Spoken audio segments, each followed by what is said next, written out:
Bonjour à tous et bienvenue à notre troisième édition de Tour d'Europe des AppMakers. Donc, tout au long de l'année 2021, l'App Association prend la route virtuellement afin de réunir les développeurs d'app au niveau national avec les décideurs politiques et les leaders du secteur pour avoir une conversation ouverte sur l'écosystème applicatif tel qu'il existe aujourd'hui. Et donc, après la Roumanie et l'Allemagne, nous sommes absolument ravis d'être en France pour discuter notamment de la future proposition de loi européenne sur les marchés numériques, le DMA, donc Digital Markets Act en anglais, et de son impact sur les PME françaises et européennes, les futures licornes, ainsi que les marchés numériques en général. Et donc, d'abord, un tout grand merci à tous ceux qui ont pu se joindre à nous en cette veille de fête nationale. Donc, nous apprécions l'effort et je suis certaine qu'on aura des débats passionnants. Mais pour revenir à ce règlement, qui est actuellement débattu au niveau européen, celui-ci vise à réguler l'activité des grands acteurs du numérique, qu'on appelle les contrôleurs d'accès ou gatekeepers. Ces contrôleurs d'accès seront soumis, entre autres, à une liste d'obligations comportementales asymétriques qui sont générales ou précises, définies selon leur secteur d'activité. Et en tant qu'association représentant les développeurs d'applications de petite et moyenne taille, voire parfois des micro-entreprises, cette loi est particulièrement importante pour nous car en créant de nouvelles obligations pour les contrôleurs d'accès, notamment ici les App Store, parce qu'on parle de développeurs d'applications, mais pas seulement, la loi a des répercussions significatives sur tous les acteurs interagissant avec ces plateformes. Et donc, aujourd'hui, une attention toute particulière est apportée à la France, qui agit comme tête de file dans ces débats et qui connaît d'ailleurs une économie numérique florissante.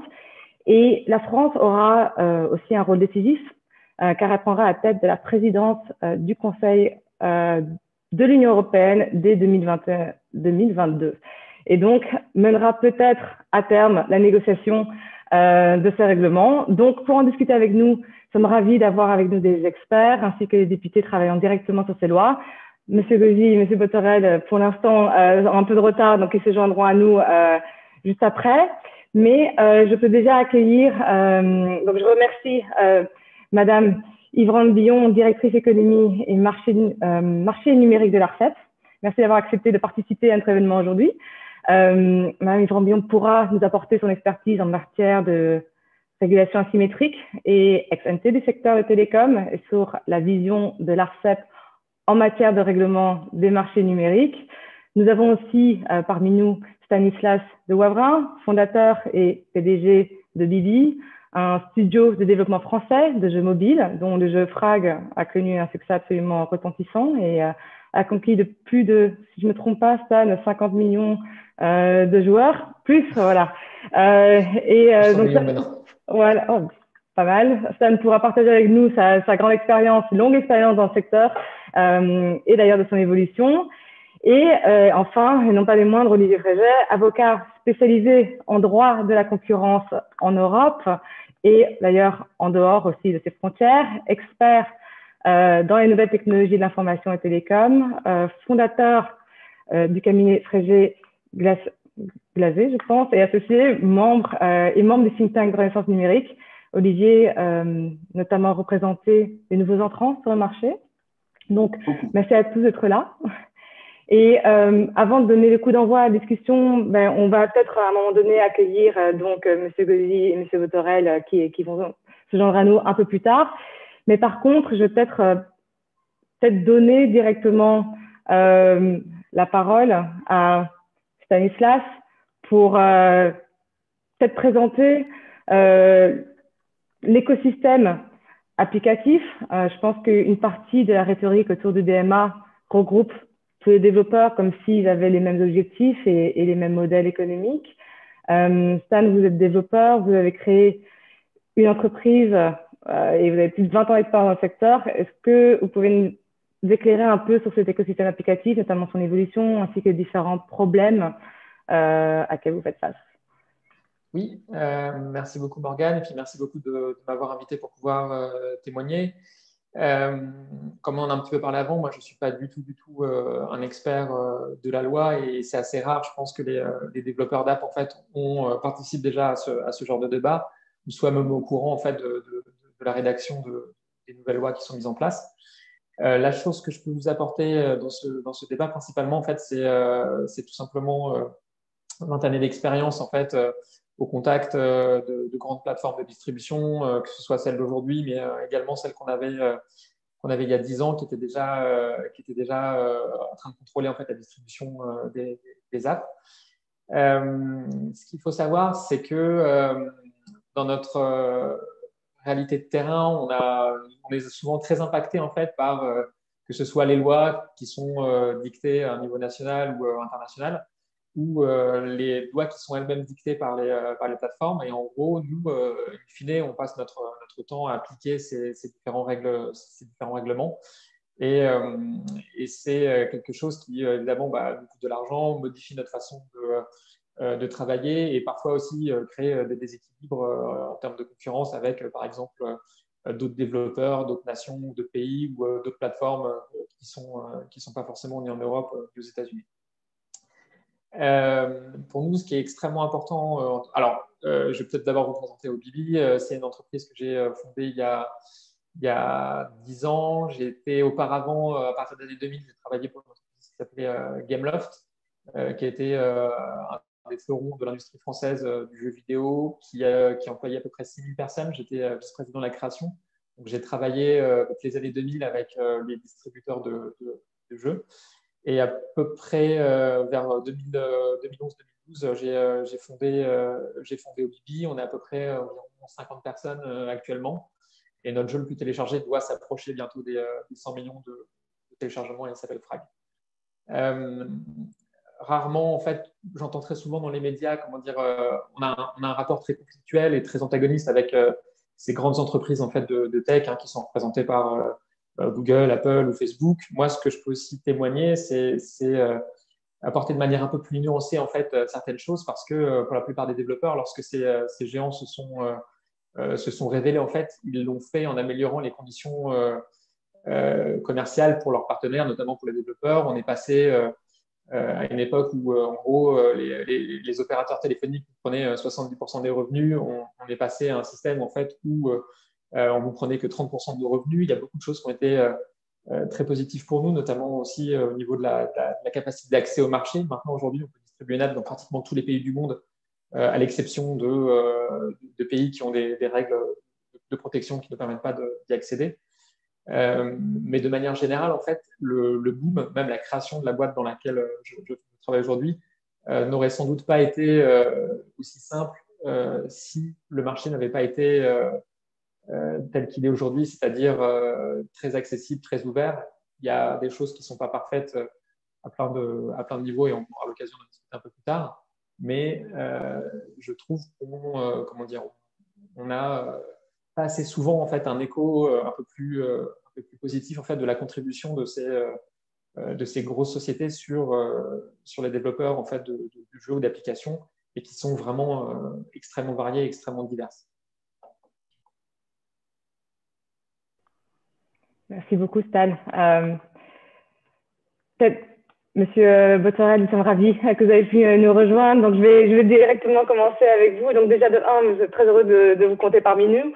Vous êtes membre de la Commission des affaires économiques de l'Assemblée nationale et expert des sujets ayant trait au numérique, tant au niveau français qu'européen. Et donc, Monsieur Botorel a, en tant qu'auteur de nombreux rapports, contribué aux discussions sur la protection des données personnelles, la cybersécurité, ainsi que le marché numérique européen. Et donc, vos connaissances en matière de régulation du numérique permettront de nous éclairer sur ces sujets qui nous réunissent aujourd'hui. Et donc, avant de continuer la discussion, je me tourne vers vous pour peut-être quelques remarques introductives sur votre vision de cette réglementation, ce règlement des marchés numériques et peut-être aussi les ambitions pour la présidence française en 2022. Ah, merci de m'accueillir. Pardon, j'étais sur une réunion qui a duré un peu précédemment, donc j'arrive un peu en retard, mais comme tout ça est enregistré, vous aurez la preuve de mon arrivée tardive. D'abord, merci de m'accueillir. Ensuite, pour aller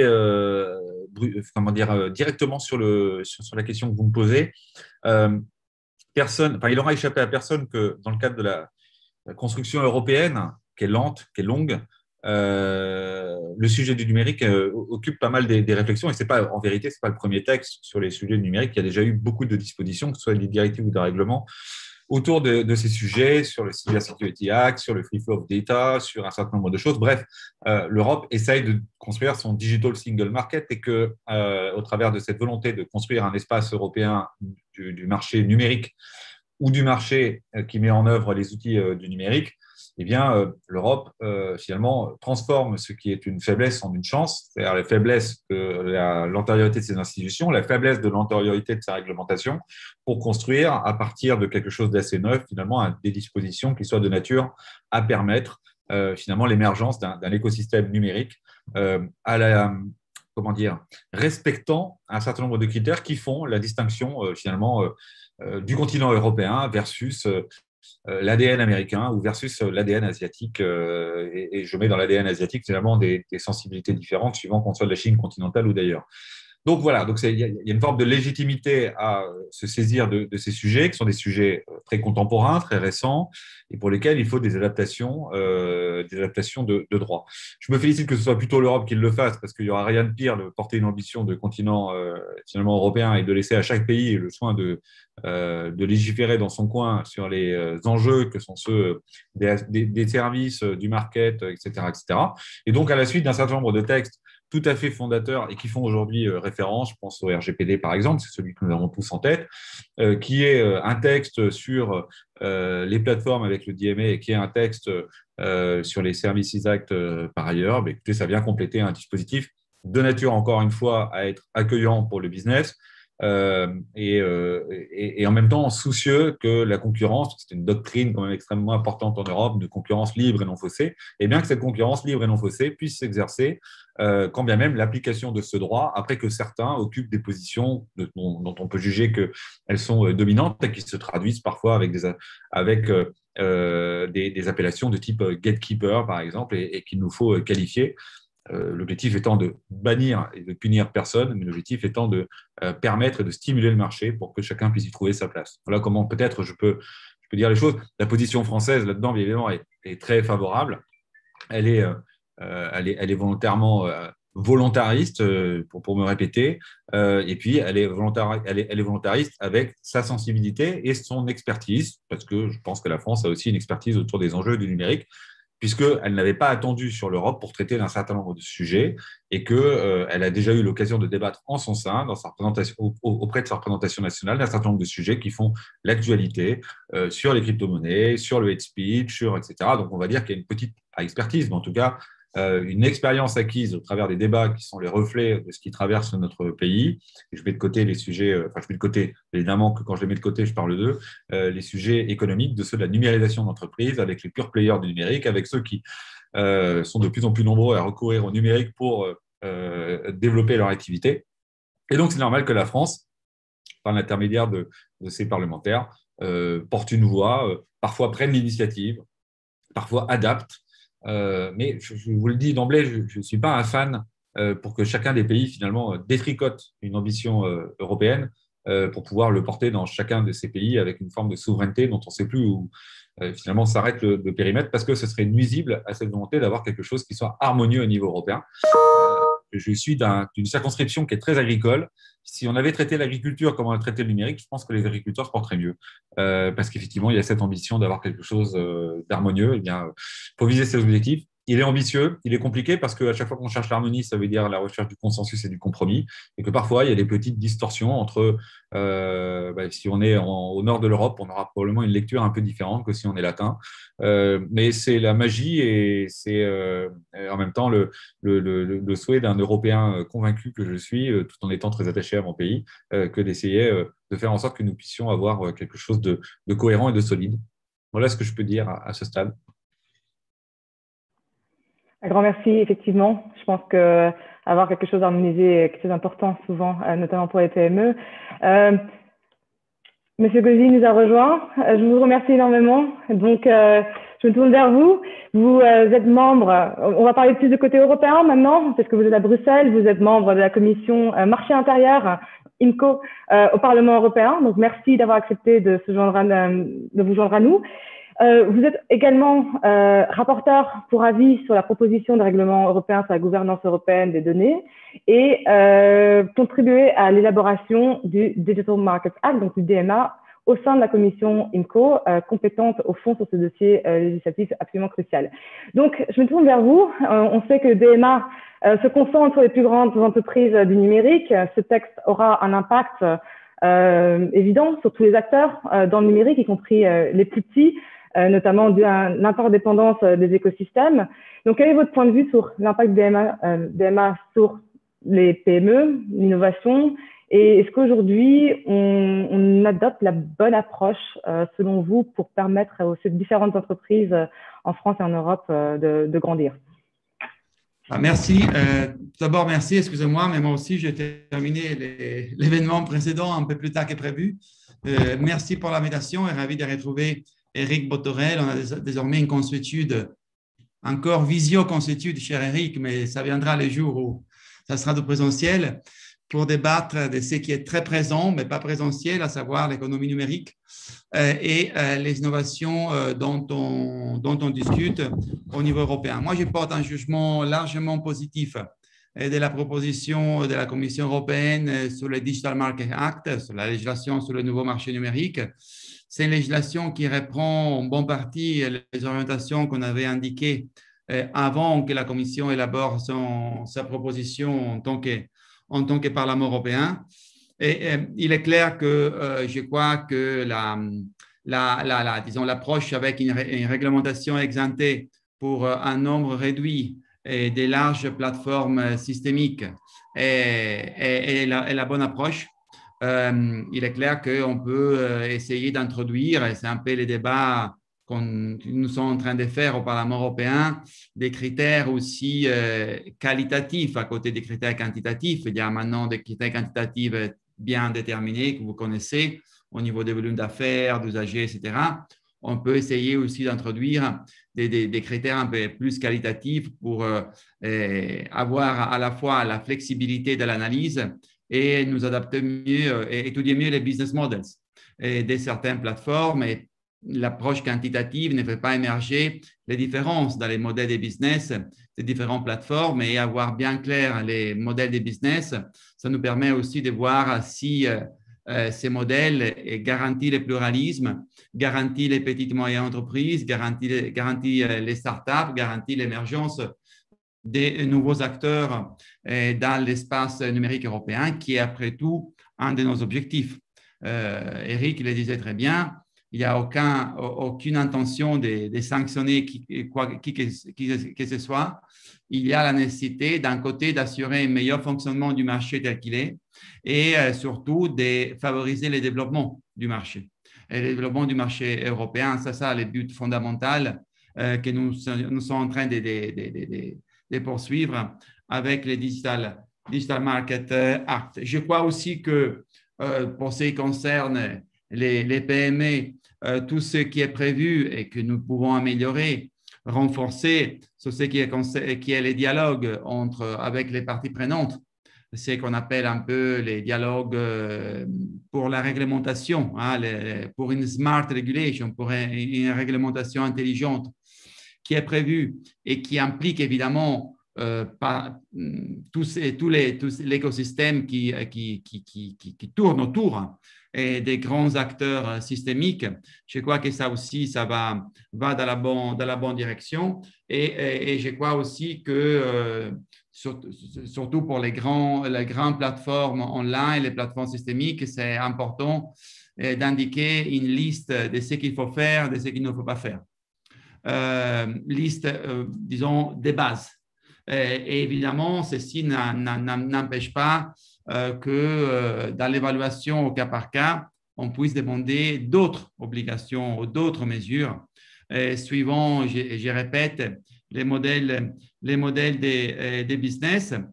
Nous devons insister aussi sur les principes de l'interopérabilité qui n'est pas assuré aujourd'hui et qui est un des obstacles pour développer un véritable marché intégré, uni, numérique européen.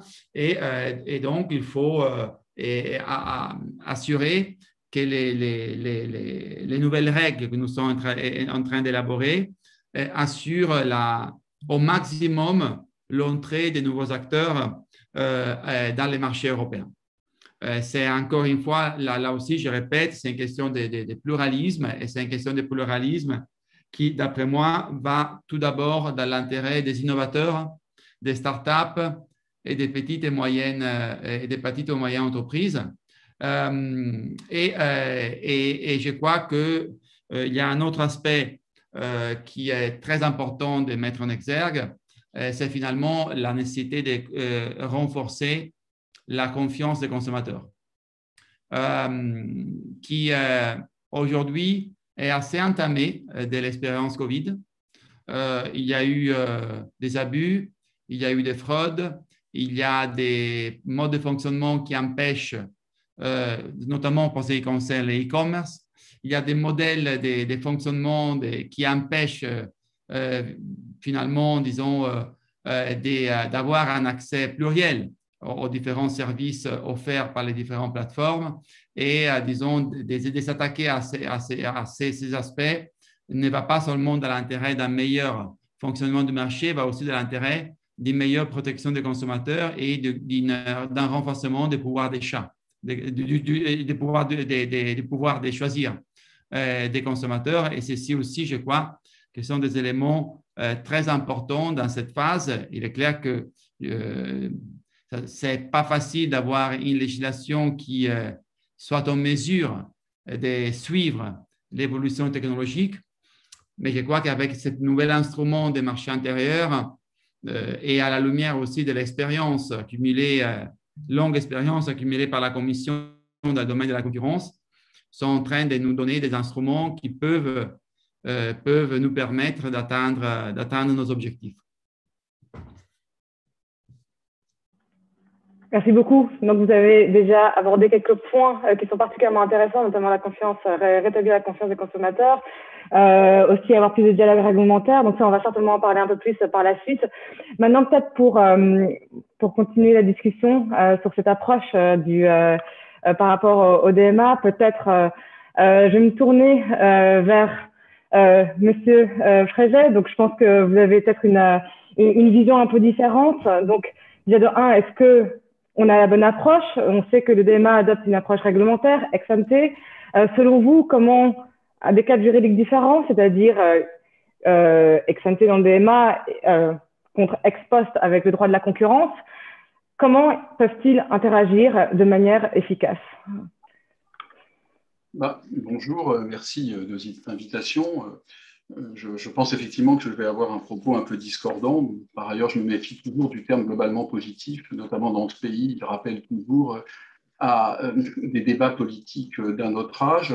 Donc, je dirais que j'ai une position qui est sans doute globalement négative. Ça aura l'avantage de permettre un débat avec les autres participants et au besoin avec la salle. Alors, pourquoi j'ai une vision globalement négative?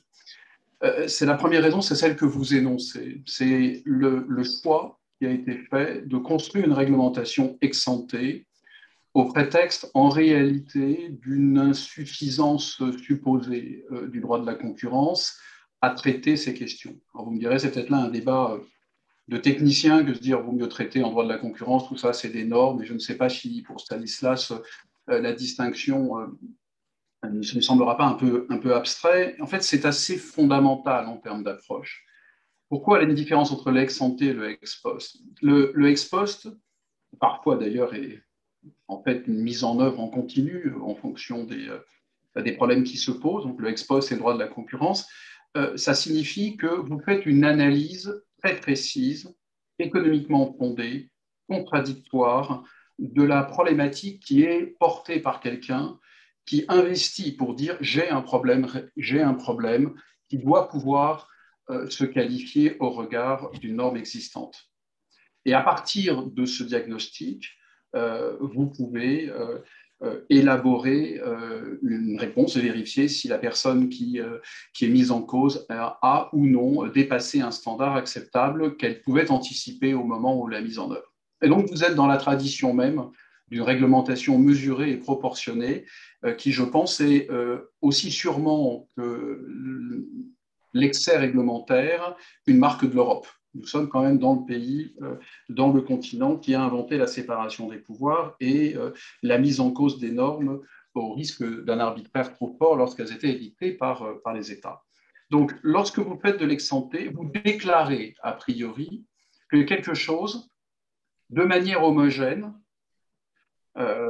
est inacceptable et pose un problème et doit être condamné. Alors, j'entends bien que lorsque vous le déclarez, vous ne dites pas tout de suite, comme malheureusement le droit de la concurrence en a pris l'habitude, vous imposez une amende, mais vous imposez une obligation par rapport à un diagnostic et ensuite vous imposez une amende extrêmement forte, voire dans le LDMA l'idée de pouvoir démanteler l'entreprise ou lui imposer de nouvelles obligations au prétexte que de votre point de vue et d'un point de vue général et abstrait, le comportement n'est pas celui qui est souhaité par ici l'État. Je dis que cette démarche-là est extrêmement dangereuse lorsque l'on se penche sur des secteurs extrêmement innovants avec des prises de risques très élevées et où personne assis, nous sommes tous celui derrière son bureau, ne peut prétendre avoir une vision de la manière dont l'innovation se structure. Donc le choix d'un schéma ex-ante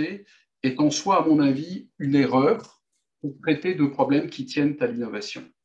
La deuxième erreur, elle est dans le mécanisme du TMA. Cette deuxième erreur est précisément de ne pas avoir fait ce que Mme Yvonne-Bouillon connaît sans doute très bien, à la fois pour les télécoms, mais également parce que ce sont une approche que l'on peut connaître dans d'autres secteurs réglementés, c'est de ne pas avoir mis en œuvre un mécanisme dans lequel, de nouveau, on part de défaillances de marché identifiées sur des marchés qui sont eux-mêmes qualifiés à suffisance de droit de manière contradictoire. Le vrai problème du DMA, il est là, au-delà du débat théorique premier, il est de dire, en réalité, je suis capable de traiter la totalité des marchés sans m'occuper de définir les marchés et d'imposer des obligations, sans avoir pris la précaution de faire au cas par cas, c'est-à-dire marché par marché, application par application, le constat d'une éventuelle défaillance structurelle, de la possibilité d'y apporter un remède.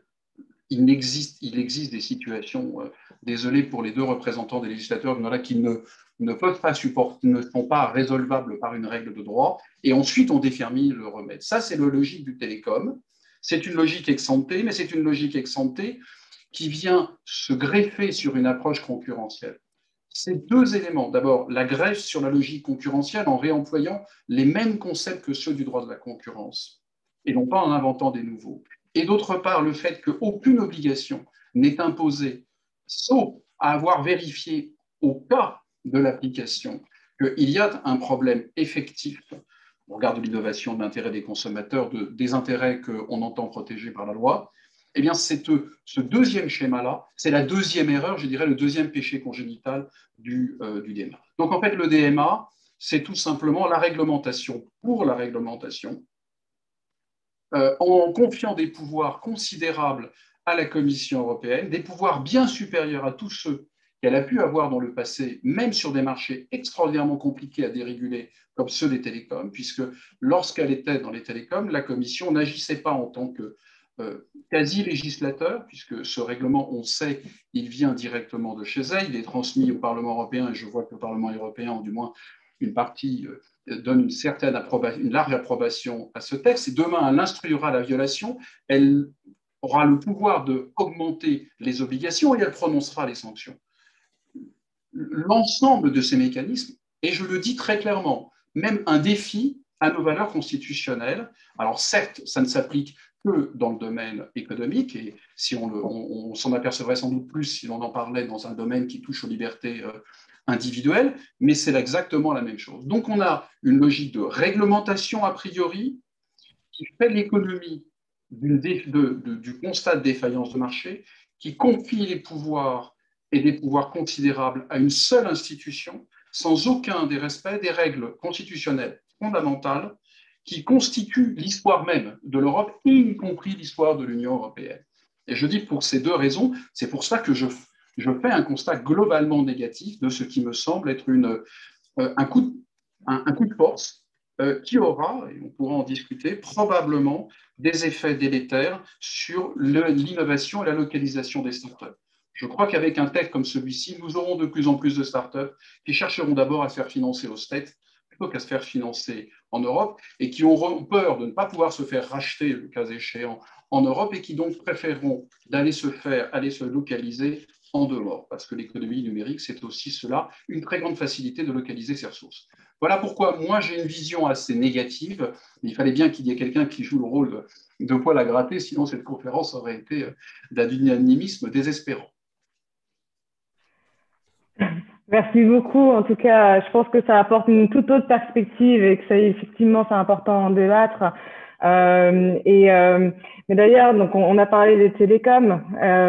Donc, je me tourne vers vous, Madame Yvonne-Guillon. Vous êtes donc l'ARCEP a acquis une expérience dans l'application de cette régulation ex-ante dans le secteur des télécoms. Le secteur numérique est différent, on le sait. Il évolue extrêmement rapidement. Il comprend des business models complètement différents. Donc, est-ce que pour vous, le DMA prévoit suffisamment de flexibilité, permet ces évaluations nécessaires? Quel est votre point de vue par rapport à ça? Merci, bonjour à tous, merci pour l'invitation. Je vais répondre à votre question et j'aurais bien aimé répondre à Olivier aussi, mais peut-être qu'en creux, ce sera une forme de réponse, ou en tout cas pas une réponse, mais en tout cas une tentative de synthèse en fait, parce que je pense que la position de l'ARCEP, elle est un petit peu entre les deux. Ce que je voudrais souligner avant de commencer, avant de répondre très précisément à votre question, c'est que du point de vue de l'ARCEP et des régulateurs des télécoms, en Europe, qui sont organisés autour d'un groupe, le BEREC, et j'y reviendrai. Ce règlement, c'est une avancée notable et une innovation, parce que ça a été dit, mais je voudrais souligner que c'est une innovation parce que c'est un cadre ex-ante, avec des outils qui permettent d'intervenir avant l'apparition de problèmes de concurrence, donc dans une logique préventive au lieu d'une logique d'intervention qui, au vu du rythme d'évolution du secteur, pourrait, si c'est du droit de la concurrence, n'être qu'une intervention post-mortem. Donc, il y a un petit peu ce principe de réalisme, mais à l'heure actuelle, la Commission n'a aucun outil qui permet d'intervenir ex-ante. Donc, c'est le premier point d'avancée. C'est aussi une avancée notable parce que ça a été dit, mais je voudrais réinsister, c'est une régulation asymétrique qui vise un petit groupe d'acteurs, un petit nombre d'acteurs qui sont devenus incontournables, qui sont en mesure de déterminer quel contenu, quels services peuvent être mis en ligne et à quelles conditions les utilisateurs peuvent y accéder et qui peuvent, via, pour certains, l'écosystème fermé qu'ils ont pu construire, finalement maintenir captifs certains utilisateurs et brider leur liberté de choix. Ça a été aussi souligné, je pense, par M. Gauzy. Donc, l'idée de cette régulation ciblée ex-ante, c'est de cibler l'action, d'éviter la dilution des ressources et des obligations, parce que dans un principe de réalisme, on peut avoir une réflexion théorique sur ce qu'il faudrait, mais si on regarde un petit peu les moyens et l'ampleur de la tâche, je pense que là, il y a un principe de réalisme, et plutôt que de vouloir réguler tout Internet, de cibler sur un nombre d'acteurs limité. Et il y a aussi l'idée, je pense, c'est la raison pour laquelle c'est une avancée, que si on voulait appliquer les mêmes contraintes à tous les acteurs, ça entraînerait une charge disproportionnée. Et donc, ça irait à l'encontre de l'objectif de rééquilibrer une situation de marché. Donc, la lecture qu'on en a, nous, c'est au contraire que c'est un dispositif, un projet de règlement qui cherche à éviter la surrégulation. L'autre point intéressant, c'est qu'il y a des outils pratiques dans cette idée d'intervenir, alors en essayant d'aligner le rythme d'intervention avec le rythme d'évolution de ce secteur, des outils qui sont, comme ça a été dit, des seuils de désignation, des listes d'obligations et d'interdictions pour essayer de réduire la durée des procédures. Il y a quand même des expériences, des exemples d'intervention en droit de la concurrence sur ce secteur avec plusieurs années d'instruction pour aboutir à une décision dont la portée pour ce qui concerne les engagements techniques et les obligations techniques est considérée par beaucoup d'acteurs qui peuvent pâtir des pratiques dénoncées dans les décisions comme pas suffisamment adaptées parce que parfois réfléchies trop en amont et finalement au rythme de l'évolution plus adaptées au moment où la décision est prise. Donc voilà les points positifs. C'est là où intervient et la réponse à votre question et la tentative de synthèse. Dans le même temps, on peut considérer que la mise en œuvre du DMA, du règlement, pourrait être améliorée et son efficacité et son adaptabilité doit être améliorée ou pourrait l'être. Adaptabilité et flexibilité par rapport à la variété des situations, des business models. Il y a entre des acteurs dont les recettes sont des recettes essentiellement publicitaires et des acteurs dont les recettes sont liées à la vente de terminaux. Le business model n'est pas le même et donc on voit bien que les remèdes, ce qu'on appelle des remèdes, c'est-à-dire les obligations qu'on impose ne peuvent pas être les mêmes. À ce sujet, d'ailleurs, c'est aussi parce qu'il y a ce type de business model et parce qu'on est dans des situations où parfois on a des marchés bifaces que c'est difficile d'utiliser le droit de la concurrence. Parce que c'est difficile de définir les marchés pertinents parce qu'on parle en droit de la concurrence, par exemple, on peut condamner des prix prédateurs. Quand vous avez des marchés où il y a une logique de gratuité, comment vous qualifiez le prix d'un service qui est gratuit? Vous voyez bien que les outils du droit de la concurrence ne sont pas forcément adaptés. Il ne s'agit pas de dire que ce n'est pas utile, mais on est face à un principe de réalisme. Voilà, donc, il faut améliorer la flexibilité. Ça veut dire, du point de vue, si on se réfère à l'expérience des régulateurs sectoriels, des régulateurs techniques qui interviennent en amont pour essayer d'éviter que des problèmes se produisent, essayer d'individualiser les remèdes, individualiser les obligations, c'est-à-dire adapter les obligations au modèle d'affaires et éviter le one size fit all, ce qui est un peu ce qu'on trouve là actuellement dans la proposition actuelle. Vous avez une liste d'obligations une liste qui ne requiert aucune spécification, interdiction de lier des inscriptions à plusieurs services, par exemple. Et puis, il y a une liste dont les conditions de mise en œuvre peuvent être spécifiées par la Commission si les obligations, si les conditions de mise en œuvre proposées par le gatekeeper ne sont pas satisfaisantes. C'est l'exemple de la portabilité des données, c'est l'exemple de l'obligation de fournir un accès à des conditions équitables et non discriminatoires aux magasins d'applications, justement. Autre exemple, l'interopérabilité. Il y a quelques dispositions relatives à l'interopérabilité dans le règlement, mais qui ne portent que sur les systèmes d'exploitation et qui ne concernent que les relations verticales entre les systèmes d'exploitation et des services complémentaires. Donc, on voit que là, la dimension d'interopérabilité entre concurrents, en revanche, elle n'est pas suffisamment évoquée. C'est un des points qui pourrait être amélioré dans le DMA. Même chose pour la portabilité entre services substituables, où là, ça n'apparaît pas comme une obligation. Donc, ces obligations-là, il faudrait les adapter, il faudrait les rendre sur mesure.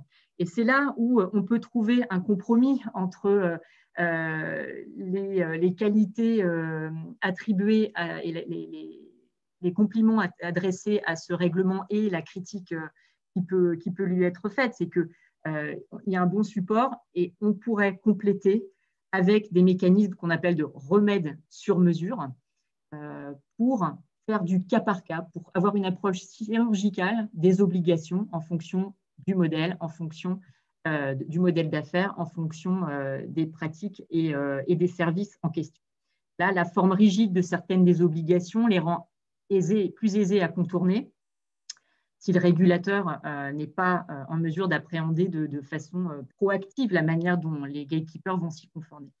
C'est la raison pour laquelle, mais j'y reviendrai après, l'autre proposition des régulateurs des télécoms, l'autre suggestion, c'est de s'appuyer sur des expertises sectorielles, des expertises techniques de régulateurs de télécoms, mais aussi de régulateurs des données, pour pouvoir affiner les remèdes et les obligations, pour pouvoir aussi entretenir un dialogue continu et au long cours avec les acteurs de terrain au niveau national. Pour l'instant, là, le règlement ne prévoit très peu de dialogue et de remontée d'informations, de remontée d'alerte des acteurs au niveau national. Or, il est bien évident que quand on régule un secteur, on ne discute pas qu'avec l'opérateur en position dominante, ou les opérateurs en position dominante. L'ARCEP ne discute pas qu'avec Orange. Donc, c'est important d'avoir le point de vue des utilisateurs finaux, qu'ils soient ménages ou professionnels, des concurrents et des interactions répétées. C'est la différence avec une intervention en droit de la concurrence qui peut être plutôt en one-shot, alors qu'une régulation sectorielle ou ex-ante, elle instaure un dialogue continu et elle fait en sorte que des moyens soient mis à disposition pour collecter de l'information de terrain en continu pour suivre l'évolution des marchés et comprendre les besoins des acteurs et les difficultés rencontrées, mais aussi suivre finalement l'efficacité des obligations. Donc, ce dispositif un peu de corps de rappel et de suivi, ça nous semble être un moyen important pour améliorer l'efficacité du projet de règlement. Voilà ce que je peux vous dire pour ne pas être trop longue sur ce point. Merci beaucoup vous avez touché énormément de points. Ce serait bien de retourner sur certains, notamment de comment est-ce qu'on peut mieux adapter au cas par cas. Mais justement, parlons de ces différentes obligations qui sont, vous dites qu'elles doivent être plus ciblées. Dans le DMA, pour l'instant, elles sont appliquées de manière générale aux différentes plateformes. Peut-être une question pour vous, Monsieur Botorel. Les petits développeurs d'applications, notamment, ou les grands d'ailleurs aussi, s'appuient largement sur la confiance dont les utilisateurs ont dans les App Store, par exemple, et notamment dû au niveau de protection que certaines plateformes garantissent. Et est-ce que ces deux principes contradictoires, il y a deux principes contradictoires qui semblent émerger au niveau européen? C'est d'une part l'impératif d'avoir une protection des données et de sécurité, et d'autre part, qu'on voit dans le DMA, de rendre les systèmes plus interopérables, et ce dont même Yvon Billon a parlé, ou encore permettre le téléchargement d'applications tierces en dehors des App Store. Donc en fait, est-ce que de votre point de vue, est-ce que les deux sont réconciliables ou c'est pas possible? Non, moi je pense que c'est d'abord, je suis très, très sensible au sujet d'interopérabilité et je pense que c'est d'abord très favorable pour une concurrence plus juste. Donc, si on devait trouver des arguments en faveur de l'interopérabilité des services, je dois pouvoir dire que l'exigence d'interopérabilité pour les gatekeepers, elle donnera une chance évidemment équitable aux nouveaux entrants sur le marché, de se battre sur les mérites de leurs services. Elle permettrait probablement aussi de réduire les barrières anticoncurrentielles créées par l'enfermement de bases d'utilisateurs établies dans les fournisseurs de services spécifiques. Et tout ça, bien évidemment, en raison d'effets que vous connaissez de réseaux de solutions propriétaires fermés. Je pense qu'il y a un vrai bénéfice aussi pour l'utilisateur final. Et pourquoi? Parce qu'il va bénéficier du choix d'innovation accrue qu'apporterait cette concurrence que j'ai mentionnée en préambule. Les grandes entreprises et les administrations publiques bénéficieraient également d'un plus grand choix, d'une plus grande efficacité et d'une réduction des coûts, car elles pourraient choisir, c'est évident, parmi un plus grand nombre de fournisseurs pour chaque tâche et obtenir des équipements, services et systèmes mieux adaptés à leurs besoins spécifiques. Enfin, d'un point de vue, il me semble, d'un point de vue privacy, selon le contrôle européen de protection des données, une interopérabilité accrue peut contribuer à lutter contre le verrouillage de l'utilisateur et, in fine, créer des possibilités pour les services d'offrir une meilleure protection des données. Donc, les arguments, j'allais dire, en faveur de l'interopérabilité sont assez importants et moi, je ne les trouve pas contradictoires. Ensuite, vous évoquez le fait que ce soit irréconciliable entre l'exigence de sécurité des services et l'interopérabilité. Je peux juste dire que les exceptions de sécurité ont toujours fait partie des exceptions admises, à condition qu'elles ne soient pas instrumentalisées et devraient, en tout cas c'est ce que je pense, servir de critères dans le cadre d'un contrôle de proportionnalité visant à évaluer le respect par les plateformes de leurs obligations. Ça me rappelle l'amendement Quant que j'avais porté, on avait appelé ça l'amendement Quant ou l'amendement anti-Google. Il n'était ni l'amendement Quant ni l'amendement anti-Google au moment du règlement général de protection des données que nous avons transcrit en droit français. Et qui prévoyait d'ailleurs cette exception. Ce n'est pas un fait nouveau. Et enfin, je pense que la Commission bénéficie de facultés d'actualisation dynamique des obligations des contrôleurs d'accès et pourra tenir compte si des retours d'expérience lors de l'application du texte en démontrent la nécessité. Donc, vous voyez, de mon point de vue, ces points ne sont pas irréconciliables. En tout cas, c'est ma façon de voir les choses.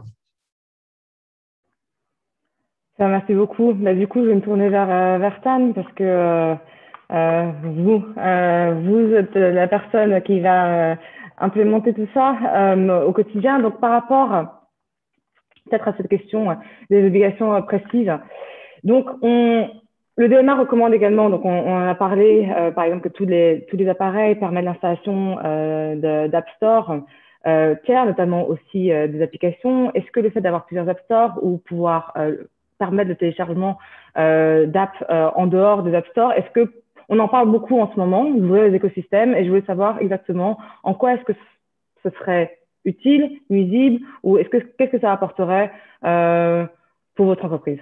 Déjà, de manière générale, c'est un sujet extrêmement complexe parce qu'il existe déjà un cas comme ça sur la plateforme Android. En fait, il n'y a pas de store officiel. La plupart des gens ont préinstallé le Google Store, mais il existe aussi des Huawei Store, des dizaines de stores différents dans différents pays, et il existe aussi des stores pirates où les gens peuvent échanger des applications craquées ou qui sont simplement des malwares, qui présentent des grosses failles de sécurité.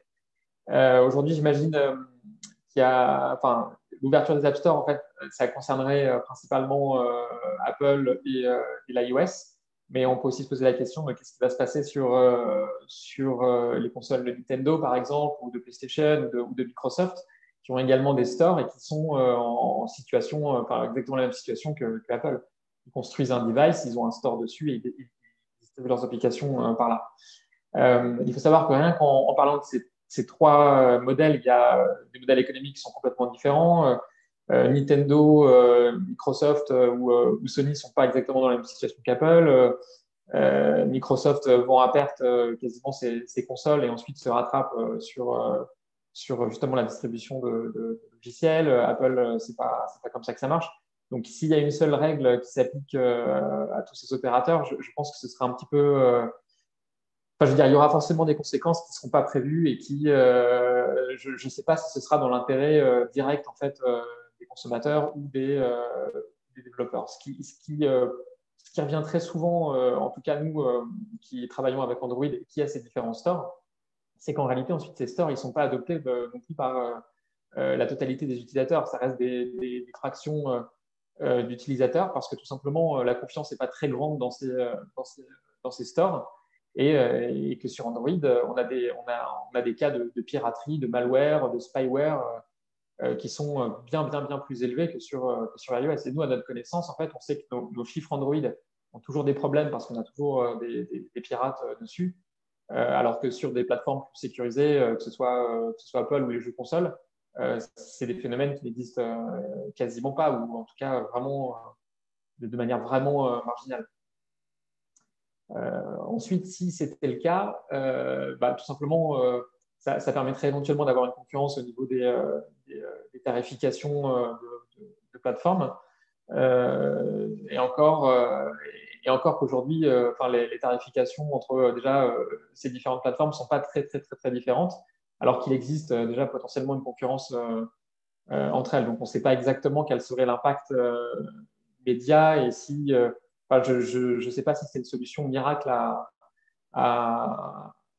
un type de problème en particulier. Merci Stan. Effectivement, donc je pense qu'avant de passer la parole à M. Gauzy, peut-être M.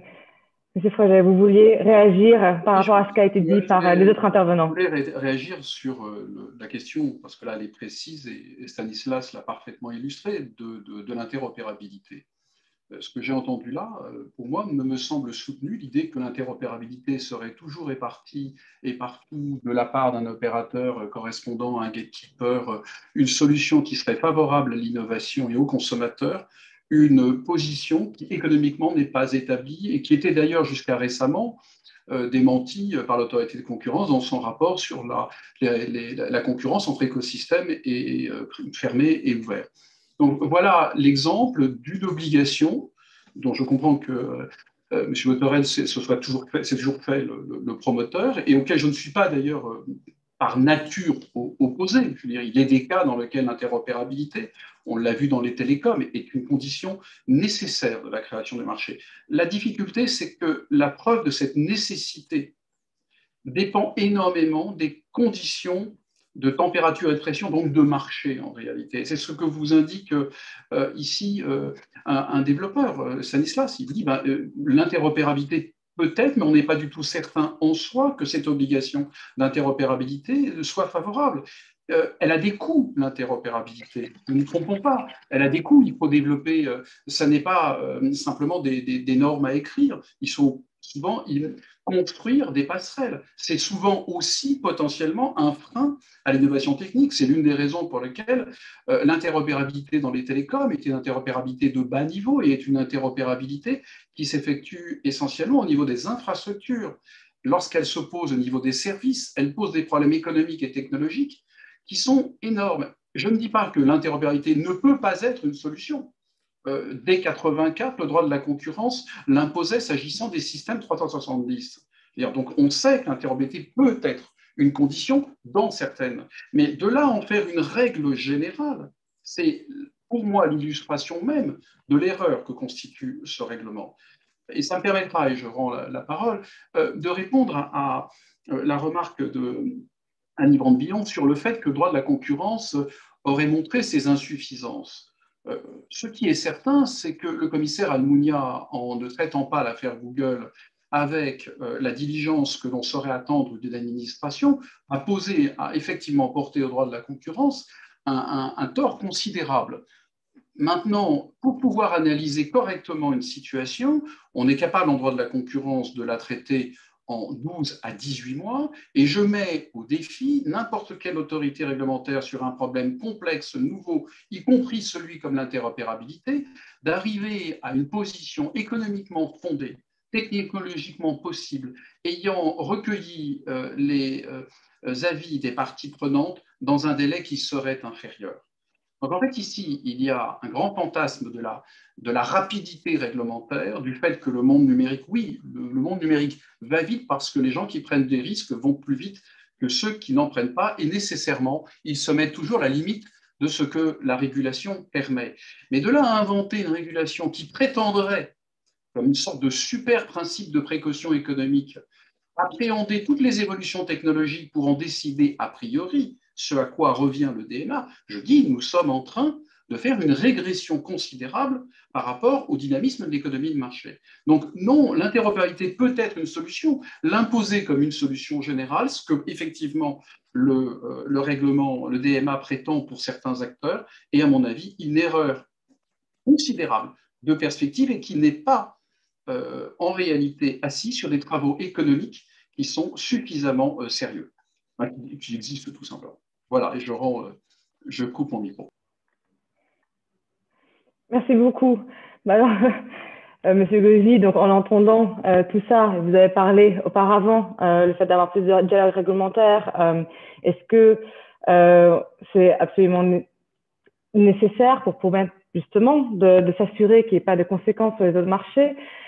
Certains États membres, certains députés européens souhaiteraient limiter ce dialogue réglementaire, notamment avec les parties tierces, que pour l'instant, on ne voit pas les plus petits participer à ce dialogue. Et ce dialogue qui viserait à garantir l'application correcte et proportionnée, on en a parlé, les obligations, notamment dans l'article 6, par les contrôleurs d'accès. Donc, pensez-vous que ces procédures, dans leur conception actuelle, garantiraient des niveaux élevés de sécurité juridique, de transparence, tant pour les contrôleurs d'accès que pour les petits acteurs? Merci. Moi, j'ai écouté avec un grand intérêt les arguments qui ont été utilisés et je suis un peu étonné qu'on fasse justement référence au succès de la réglementation de la télécom pour critiquer l'approche qu'on est en train de suivre pour la question du numérique. Finalement, si on a pu développer un marché des télécoms en Europe efficace, c'est avant tout, pas seulement, mais avant tout grâce aussi au fait qu'on a identifié la bonne approche dans le secteur de télécom au niveau européen dans les années 90. Et à l'époque aussi, il y avait des débats qui résonnaient et qui résonnent un peu avec toutes différences faites, les débats qu'on fait aujourd'hui. Il a été déjà rappelé, c'est une régulation asymétrique. Donc, ce n'est pas tout un marché qui est exempté et tout d'un coup soumis à à de nouvelles règles. Sur l'interopérabilité, je suis sûr qu'Éric Botorel voudra revenir, mais je dirais qu'à contrario, aujourd'hui, l'impossibilité d'interopérabilité très, très répandue est sans doute un obstacle au développement de certains acteurs du marché.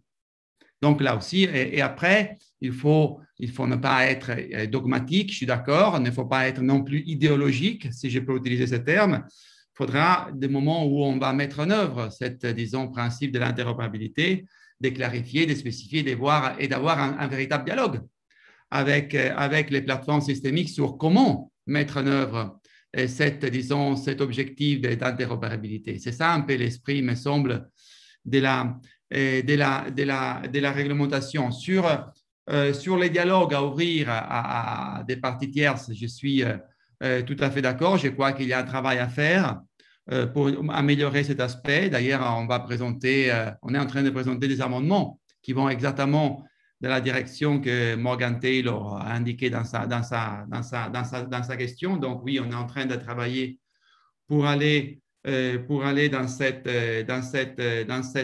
direction.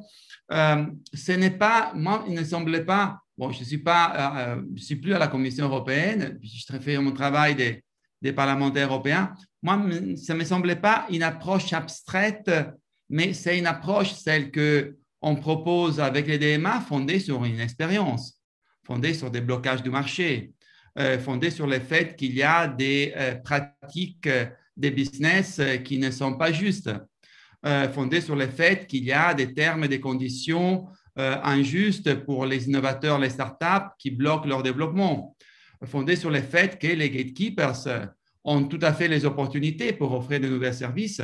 La seule chose, c'est de ne pas poursuivre avec des pratiques injustes qui leur donnent un avantage indu. C'est ça, en fait. Et donc, de ce point de vue, si on applique bien à travers un dialogue clair en partant de principes bien établis pour un certain nombre réduit d'acteurs, je comprends qu'il peut y avoir un risque d'aller trop loin dans l'interdiction de la réglementation, mais je crois aussi que c'est une voie à suivre et je n'en vois pas d'autre. Si on veut éviter que certains avantages indus persistent et finalement on bloque le développement d'une autre partie du marché. Donc, évidemment, c'est une proposition législative qu'il faut améliorer, notamment pour ce qui concerne les dialogues, qu'il faut bien analyser, notamment pour ce qui concerne certains aspects des mises en œuvre. Je suis d'accord sur la question, sur certaines questions sur lesquelles Olivier Frégier nous mettait en garde. Mais je crois que l'approche, c'est une approche qui est basée sur une expérience et placée sur la nécessité de dépasser certaines pratiques et d'éliminer certains obstacles au développement d'un vrai marché numérique européen. Le dernier point, la Commission va travailler en réseau avec les autorités nationales, comme elle a fait dans le domaine du droit de la concurrence. Et de ce point de vue aussi, je ne vois pas qui d'autre, si on veut avoir une réglementation et un marché intégré et efficace et efficient, je ne vois pas si ce n'est pas la Commission avec des autorités nationales qui travaillent en réseau pour, disons, assurer la surveillance sur ces nouvelles règles. Je ne vois pas qui serait l'acteur qui devrait faire ce travail.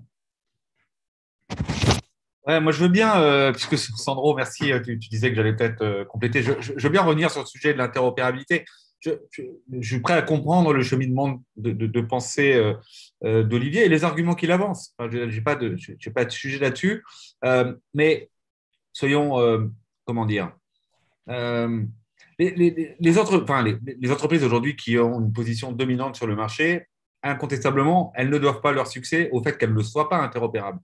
Mais ce qui est très certain par ailleurs, c'est que ce manque d'interopérabilité, il est un obstacle à la possibilité de voir émerger des concurrents qui vont offrir des services similaires sur ces mêmes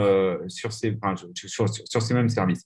Et puis globalement, Mais le temps est venu. On ne peut pas d'un côté avoir des ambitions sur l'intelligence artificielle, sur les hubs de données, sur le fait de rompre, et là je parle au champ national, hein. Tout le monde a bien compris qu'aujourd'hui, les enjeux, notamment les enjeux de demain en matière d'IA, reposent sur le fait que la donnée circule mieux et que globalement, les systèmes puissent s'interconnecter les uns avec les autres. Alors moi, je ne vais pas rentrer dans les détails de ce qui sont les couches basses ou les couches hautes de l'interopérabilité, jusqu'à quel niveau d'interopérabilité il faut des choses, mais chacun aura compris que aujourd'hui, le droit de la portabilité, il est consacré dans le RGPD, il est peu activé. Et que tout ça est très profitable à un certain nombre d'acteurs qui sont effectivement plutôt dominants. Il ne s'agit pas de leur dire arrêtez de l'être, il s'agit de faire de l'espace aux autres. Oui, c'est un investissement supplémentaire quand on veut faire le design d'une application qui va être demain interopérable. Et bien sûr, tout n'est pas prédictif d'avance et qu'on ne pourra pas en vouloir à quelqu'un de ne pas être nativement interopérable avec des systèmes qui n'existent pas encore. Mais je pense qu'on a tout à gagner, y compris en Europe, et y compris les consommateurs, à avoir des systèmes qui le soient. Pardon de le dire, mais dans la lutte sur la pandémie, si nos systèmes étaient interopérables, on aurait une efficacité qui serait dédoublée, quadruplée, décuplée en matière de lutte contre cette pandémie. Et qu'est-ce qui fait obstacle aujourd'hui à une visibilité globale, par exemple, d'un certain nombre de sujets sur les tests, sur les vaccins, etc., c'est qu'en fait, on a une fragmentation des plateformes qui existent et cette fragmentation des plateformes qui sont non interopérables fait obstacle à une visibilité qui est beaucoup plus globale et 360. Donc, moi, je ne suis pas attaché à l'interopérabilité pour l'interopérabilité. Je suis attaché à l'interopérabilité pour ce qu'elle va pouvoir offrir demain, à la fois sur le champ de la concurrence, à la fois sur le confort qu'elle offrira aux consommateurs le moment venu pour choisir une plateforme plutôt que l'autre et se sentir libre le moment venu de choisir l'une plutôt que l'autre. Et puis, pardon de le dire, mais parce que un peu concerné par les sujets du moment, pour la puissance publique, qui a aussi des objectifs et des ambitions en matière d'interopérabilité. Il ne s'agit pas de regarder simplement le secteur privé, mais moi, je suis très attaché, et Olivier l'a rappelé tout à l'heure, à ce que cette interopérabilité soit finalement une forme d'ADN quelque part. Et je comprends, et en même temps, je comprends ce que Olivier veut dire. Mais ça doit être un repère, ça doit être un objectif. Et moi, je suis mal positionné pour expliquer que ça doit être à tel niveau dans la hiérarchie des normes. Pourquoi ? Parce que je suis de ceux qui pensent qu'on ne règle pas tous les sujets du numérique avec des règles un peu dures, mais je ne suis pas totalement naïf au point de penser qu'on ne les règle pas en mettant parfois dans des règles un peu dures des choses qui nous ont cruellement manqué et qui font obstacle soit à la concurrence, soit au confort des consommateurs, soit à la possibilité finalement de la puissance publique de pouvoir s'assurer d'exercer correctement ses missions quand une partie est déléguée, parce que c'est ainsi au marché du secteur privé. Merci beaucoup pour votre réponse. Alors, peut-être avant d'aborder rapidement la question des solutions par la suite, peut-être que je vois qu'on a fait beaucoup de temps. Peut-être, Stanislas, est-ce que tu veux peut-être réagir par rapport à tout ça ? Moi, je voulais vous parler surtout des enjeux auxquels on fait face en ce moment. Alors, sur l'histoire de la question que m'avait posée Morgane, initialement, c'était surtout sur l'ouverture en fait, des stores sur les terminaux. Et après, on a parlé d'interopérabilité sur laquelle je n'avais pas de point de vue particulier. De manière générale, c'est sûr que c'est un verrouillage des consommateurs. Je ne pense pas que ce soit dans leur strict intérêt. Maintenant, moi, je voulais parler d'un autre truc qui était un peu plus… qui, en tout cas, de ma piètre et sans doute incomplète lecture du DMA m'a semblé extrêmement absent. Aujourd'hui, nous, en tant que développeurs d'apps de jeux vidéo, on est face à un phénomène mondial qui est absolument incroyable, c'est que nos apps peuvent être en théorie distribuées sur la planète entière, mais dans la réalité, on n'a pas accès à la moitié du marché parce qu'il nous faut, nous autres, par exemple, les développeurs de jeux vidéo, des licences spéciales pour être distribués en Chine. C'est-à-dire que sans une autorisation gouvernementale en fait, de la Chine, nos jeux ne peuvent pas être distribués là-bas. Et le seul moyen de l'obtenir, c'est de passer par une autre entreprise chinoise qui me l'accorderait, mais qui, en l'échange, nous prendra 85 à 90% en fait, de nos revenus. Et ça, par exemple, pour moi, c'est un enjeu majeur. Et ce qui se passe, c'est qu'il n'y a aucune symétrie de cette chose-là. C'est-à-dire que de toute manière, si l'intention initiale, c'est de pouvoir faire émerger des super opérateurs européens qui sont extrêmement forts, la première chose, c'est déjà de donner accès soit à ces pays-là, hein, qui sont maintenant littéralement quasiment la moitié des consommateurs de contenu mobile sur Terre, soit ou en tout cas appliquer une symétrie qui fait que nous, on a tout simplement moins de concurrence de leur part. Aujourd'hui, pour l'instant, même vous voyez, on entend souvent parler des GAFA, mais pendant qu'on parle d'eux, on ne voit pas en fait la montée absolument vertigineuse que des entreprises chinoises vont avoir. Et demain, je veux dire, Facebook peut-être va s'éteindre pendant que ByteDance avec TikTok va devenir la norme. Et même la façon dont les choses sont présentées, j'ai l'impression qu'on est très concentré en fait sur des choses qui sont établies aujourd'hui. Et que pendant tout ce temps-là, en fait, on ne voit pas ce qui est en train d'arriver et on ne voit pas non plus des équilibres majeurs qui ont lieu aujourd'hui tout de suite et dont personne me semble parler. Ou alors j'ai mal lu et mal compris ce qu'il y avait dans le DMA. Merci beaucoup. Mais je pense que ça donne énormément de perspectives par rapport là où on veut aller en tant que on va dire, dans le marché européen. Et d'ailleurs, c'est pour ça que effectivement, ça c'est quelque chose qui n'est pas du tout adressé dans le DMA, mais peut-être maintenant pour parler de solutions, donner la parole à Madame Yvrandre Billon, justement parce que on parle de ces problèmes de concurrence. Le DMA justement est là pour mettre une intervention extrêmement rapide des régulateurs. Alors déjà, est-ce qu'on pourra auditer facilement des plateformes qui ne sont pas actives dans le marché européen? Par exemple, on peut par rapport aux États-Unis, mais qu'est-ce qu'il en sera par rapport, par exemple, à la Chine? Mais donc aussi, les petits acteurs ont besoin de temps pour réagir à une intervention réglementaire et s'adapter à cet environnement qui est extrêmement changeant. Donc, est-ce que tous ces données de procédure actuelles qui sont dans le DMA répondent de manière adéquate à ce problème? Et vous avez commencé à en parler dans vos remarques introductives, mais quelles sont les garanties supplémentaires qu'on pourrait mettre en place dans le texte pour faire en sorte que ces garanties existent? Merci. Je vais essayer d'être bref parce que le temps passe. Sur la rapidité et la nécessité d'une intervention rapide pour les petits acteurs, effectivement, ils ont besoin d'être protégés. Je pense qu'on en a déjà parlé, mais là, à ce stade, le gain de temps, il est pas assuré, mais il est envisagé du fait des outils pratiques dont on a parlé, une désignation par des seuils, une liste d'obligations qu'il faut préciser et rendre au cas par cas. Donc ça fait partie des catégories d'outils pour que ce soit flexible. Il ne faut pas vouloir une vitesse d'intervention au prix d'une inefficacité ou d'une mauvaise adéquation du remède avec le problème traité. Donc il y a évidemment un équilibre à trouver. Donc je l'ai déjà dit, et ce qui apparaît utile comme outil nécessaire pour améliorer l'efficacité de la mise en œuvre, c'est d'avoir une remédiation sur mesure. Un dialogue avec toutes les parties prenantes, des moyens supplémentaires et le dialogue et le relais pris par des autorités nationales qui seraient constituées par exemple sous forme de groupes d'experts nationaux qui regrouperaient différentes autorités sectorielles, des autorités de concurrence et des autorités sectorielles, serait un moyen de fournir plus de moyens à la commission pour pouvoir avoir des remontées d'informations, collecter des données, des remontées de plaintes ou de situations pour pouvoir bien apprécier les difficultés concrètes des petits acteurs tels qu'ils peuvent les rencontrer sur leur marché et aussi leur vision sur ce qui pourra se passer, donc avoir une vision prospective qui vient des acteurs du terrain. Donc c'est une proposition qui peut être faite d'avoir un groupe d'experts européens pour cibler les remèdes et être en contact en permanence avec les petits acteurs. Cet appui auprès des autorités sectorielles, il s'illustre, si on prend l'exemple de l'ARCEP, ça ne vous étonnera pas, mais on a par exemple très récemment, on mène des travaux de veille en partenariat avec beaucoup d'acteurs et on vient de mettre à jour la plateforme de signalement J'alerte l'ARCEP pour vous donner un exemple du monitoring et du relais que pourraient assurer les autorités.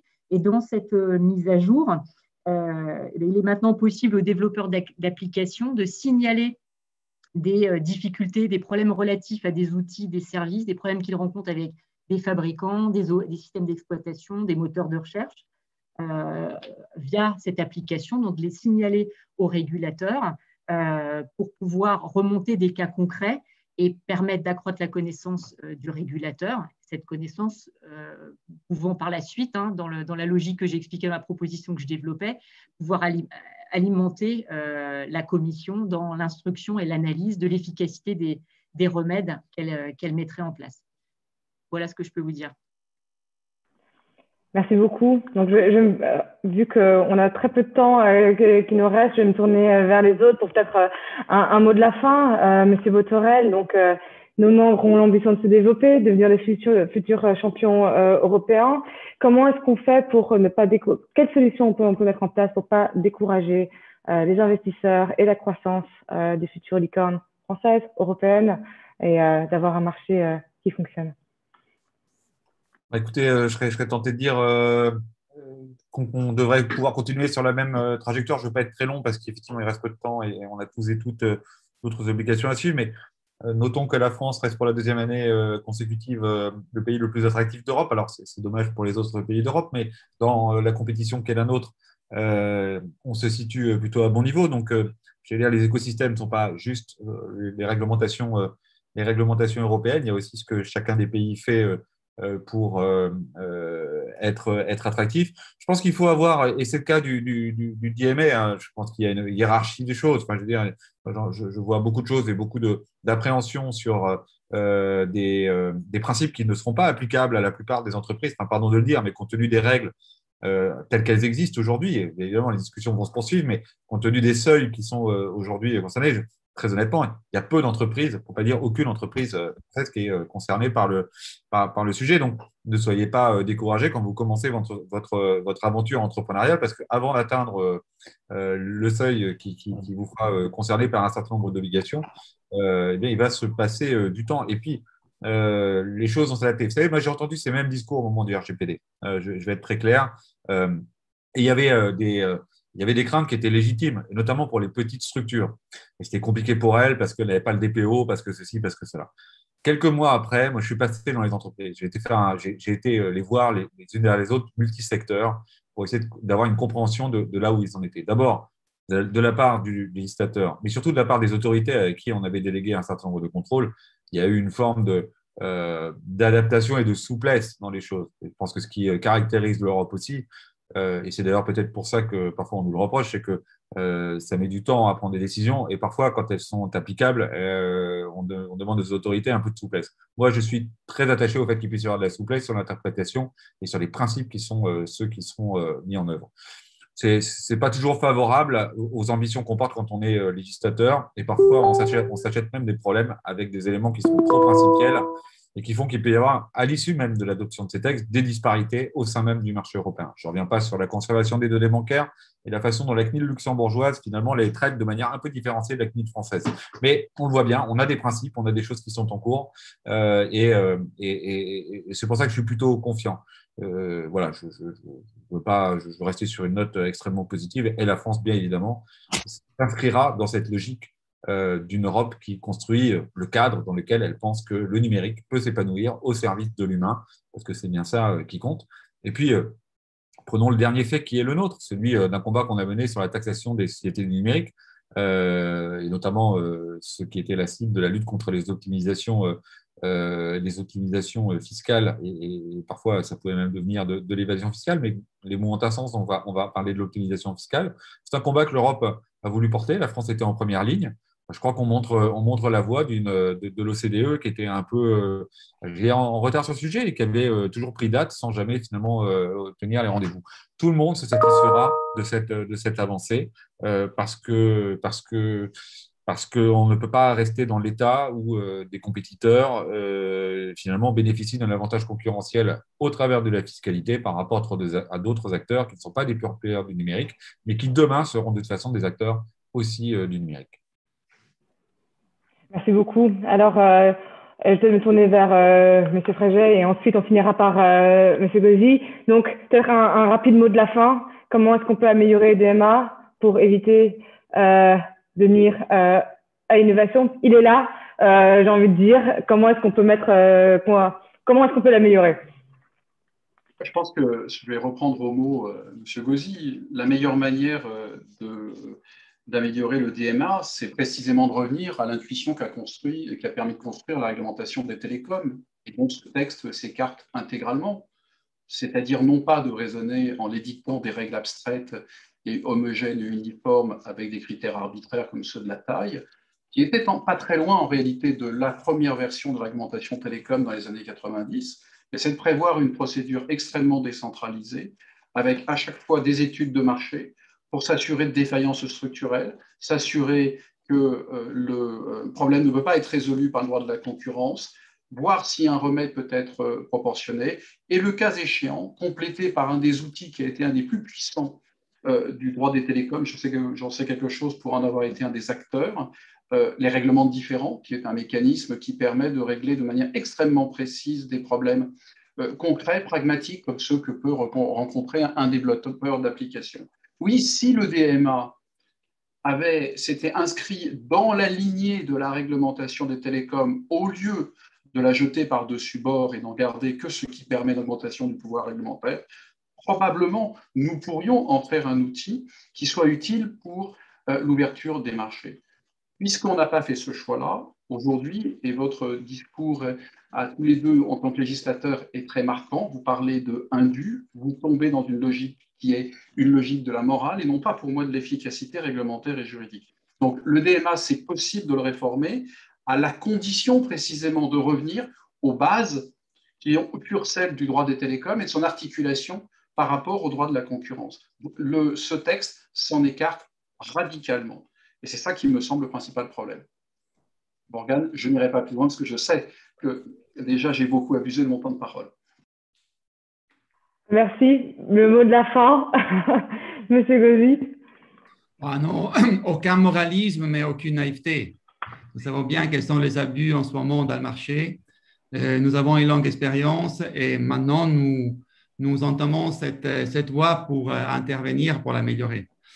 Donc, je crois que pour rappeler ce que nous devons faire, c'est évidemment d'avoir un régulateur européen, mais qui puisse s'appuyer sur un réseau de régulateurs nationaux. Et je crois aussi que la question des ressources qu'on va mettre pour l'application de tout le paquet numérique, pas seulement les DMA, c'est très important parce que finalement, si on a une bonne régulation sur les GDPR qui n'a pas donné des résultats satisfaisants, c'est parce que aussi les autorités qui sont là pour l'appliquer n'ont pas assez de ressources pour le faire.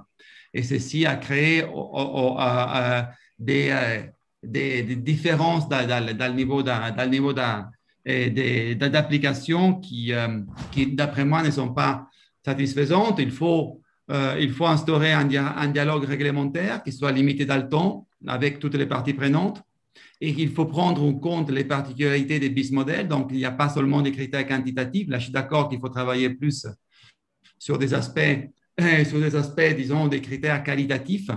Et c'est un des thèmes sur lesquels nous allons travailler, notamment en commission marché intérieur au Parlement européen. Cet aspect, il y a pas assez, disons, de flexibilité, d'adaptabilité de l'approche dans les textes de la Commission. Donc, sans doute, c'est un point qu'il faut améliorer. Et il faut adopter des délais plus courts, des procédures plus efficaces pour mettre en œuvre des mesures correctives là où ceci s'avère nécessaire. Je crois que ce sont ça les points principaux sur lesquels il faut travailler pour répondre à votre dernière question de ces tables rondes. Et puis, moi, je crois que celui qui ne commet, la seule personne qui ne commet pas d'erreur, c'est celui qui ne fait rien. Donc, je ne dis pas qu'on ne va pas commettre des erreurs, mais je crois et je suis convaincu qu'on doit faire. C'est un beau mot de la fin. En tout cas, je vous remercie infiniment pour cette discussion, ce débat qui a été extrêmement intéressant.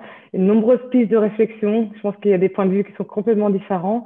Nous allons reprendre, digérer tout ça, j'ai envie de dire. Et voilà, je vous libère. Et encore une fois, merci. Je vous souhaite bon courage pour la suite des travaux et une très bonne fin de journée. Merci.